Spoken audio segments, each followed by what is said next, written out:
All right, Hillary Clinton is finding even more bizarre ways to be in the spotlight tonight, teaming up with the group of Masterclass to teach what she is calling, quote, the power of resilience. And in the class, Clinton read what she says is her 2016 would-be victory speech. It's been over 5 years since her crushing loss to Donald Trump, but Hillary still can't move on. Take a look. I dream of going up to her and sitting down next to her, taking her in my arms and saying, look at me, listen to me. You will survive. You will have a good family of your own and 3 children. And as hard as it might be to imagine, your daughter will grow up and become the President of the United States. Wow. Now that is powerful. Not really. Of course, those baffling remarks immediately prompted predictable mockery across social media. One Twitter user writing, quote, she'll be teaching you how to wipe an email server with a cloth. Another, quote, is this a master class on avoiding Wisconsin, peddling collusion, hoaxes, paying Russians to meddle in our elections, deleting emails, or being a sore loser? And Hillary, does your speech mention anything about 18 U.S.C. 793? That's the Espionage Act. Does it mention anything about deleting subpoenaed emails or paying for the dirty Russian Steele dossier that was used to spy on your opponent, Donald Trump? Here with reaction, author of the bestseller Laptop from Hell, Fox News contributor Miranda Devine, along with Fox News legal analyst Gregg Jarrett. I don't even know, Miranda, what to make of that, except, you know, I'm for a little less crying on television now, of late. Between her and Baldwin, I can't take it. Yeah.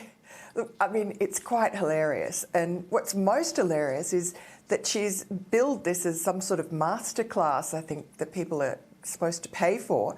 And it just looks like a masterclass in self-pity and delusion, or maybe a masterclass in how to lose an election.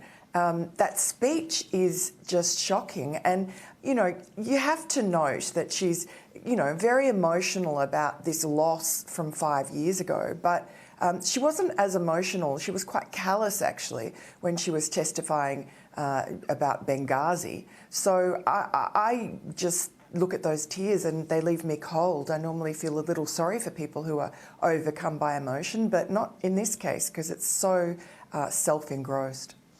But you take Gregg Jarrett, I mean, I don't even know what to say about this. The fact that we now know Steele lied, it was an unverifiable, ironically, Russian dirty dossier used to spy on her political opponent and that transition team and a president, and she got away with it, and she used it to distract from the email scandal, the server, you know, like that she wiped clean and had her devices busted up with hammers. You did it, Miranda did it, I did it, we go to jail.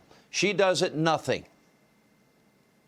Yeah, Hillary could teach a master class in cluelessness. I had the misfortune of watching all of it. It was pathetic and embarrassing and actually nauseating. I kept thinking, what kind of a person does this? Well, a person who yearns for relevance, to be sure, but an embittered person who refuses to accept personal responsibility for her own failure. She lost because she ran a hideous campaign with unpopular policies and came across as unlikable, and yet she's obsessed with blaming others. She wrote an entire book blaming everybody else but herself.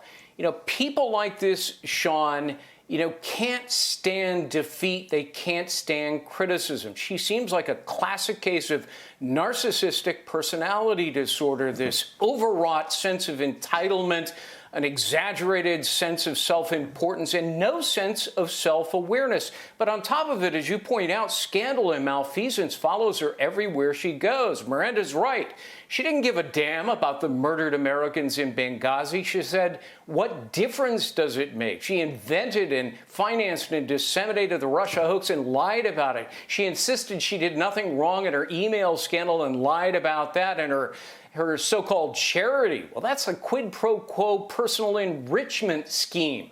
So, you know, Hillary Clinton sowed the seeds of her own demise. When she looks in the mirror, there's no reflection there. She's like the picture of Dorian Gray, who sold her soul and destroyed herself.